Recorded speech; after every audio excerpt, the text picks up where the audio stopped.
Hello students, now we are going to discuss on the chapter squares.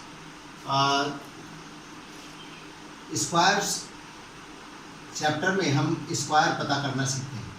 Square of 1 to the power 2, 1 into 1 equal to 1. Similarly, square of 2 to the power 2 equal 2 into 2 equal 4. Square of 3 to the power 2, 3 into 3 equal to 9. In the similar manner, we have to find the squares up to digit number 10. The square of 10 square, 10 to the power 2, 10 into 10 equal to 100. Now, we are concentration at the digit, unit digit of the squares. इसकी unit digit 1 है. Unit digit of this, unit digit of this, unit digit पे आप ध्यान दीजिए.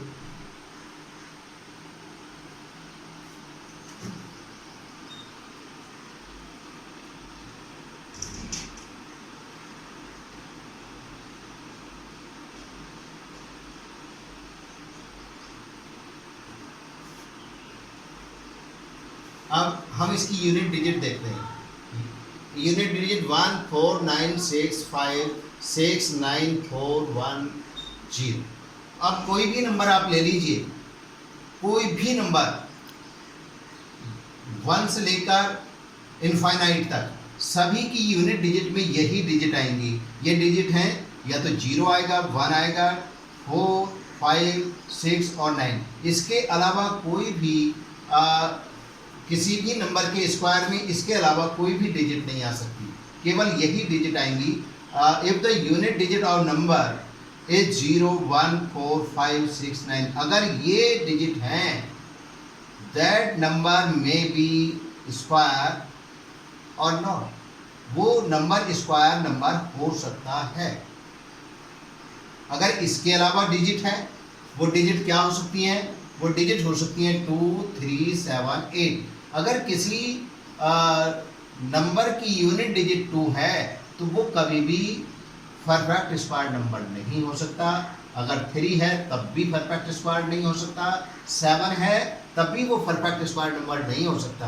अगर 8 है किसी की यूनिट डिजिट, तब भी वह नंबर परफेक्ट स्क्वायर नंबर नहीं हो सकता. इसीलिए हमने लिखा है if unit digit of numbers is 2, 3, 7, 8, that number will not a perfect square. वह नंबर परफेक्ट स्क्वायर नहीं होगा.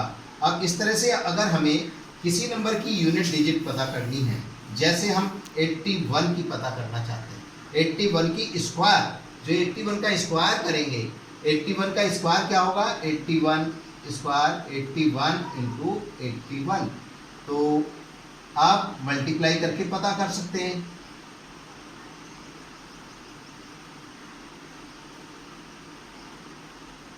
One 8, 8, 64, 1, 6, 5 and 6, that will be 6, 5, 6, 1. तो वो डिजिट जो होगी वो क्या आई? 1 आई. और हमने क्या लिखा था? 1. हमने कैसे पता लगा लिया? जिस नंबर के स्क्वायर की यूनिट डिजिट पता करनी है, उसी नंबर के यूनिट डिजिट को आपस में मल्टीप्लाई कीजिए, और मल्टीप्लाई करने से जो नंबर आता है, जो डिजिट आती है, वही उसके स्क्वायर की यूनिट डिजिट होगी. इस तरह से हम कह सकते हैं 80 unit digit of 81 square will be 1.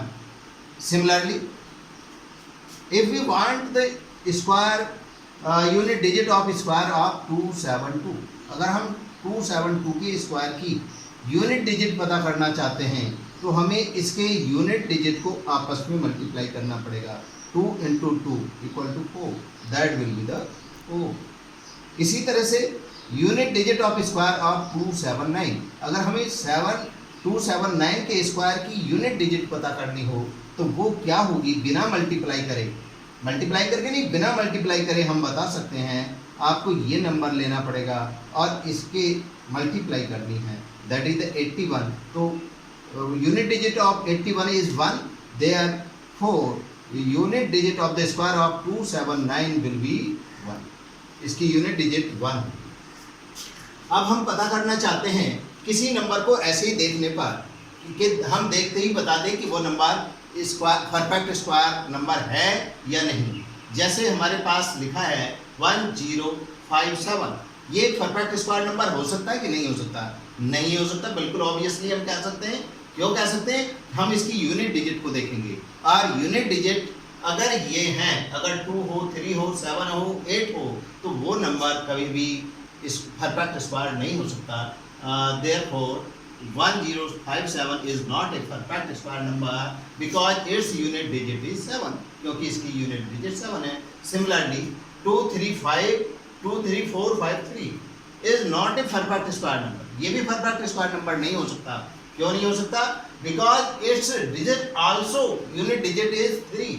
इसकी यूनिट डिजिट 3 है, तो ये भी परफेक्ट स्क्वायर नंबर नहीं हो सकता. इसी तरह से हम कह सकते हैं 7928 is not a perfect square number. ये भी परफेक्ट स्क्वायर नंबर नहीं होगा. क्यों नहीं होगा? क्योंकि इसकी यूनिट डिजिट 8 है. इसी तरह से हम कह सकते हैं 2222 is not a perfect square number. ये भी एक परफेक्ट स्क्वायर नंबर नहीं होगा. क्यों नहीं होगा? क्योंकि इसकी यूनिट डिजिट 2 है. जिसकी यूनिट डिजिट में अगर यूनिट डिजिट 2 होगी, 3 होगी, 7 होगा, 8 होगा, वो नंबर कभी भी परफेक्ट स्क्वायर नंबर नहीं हो सकते.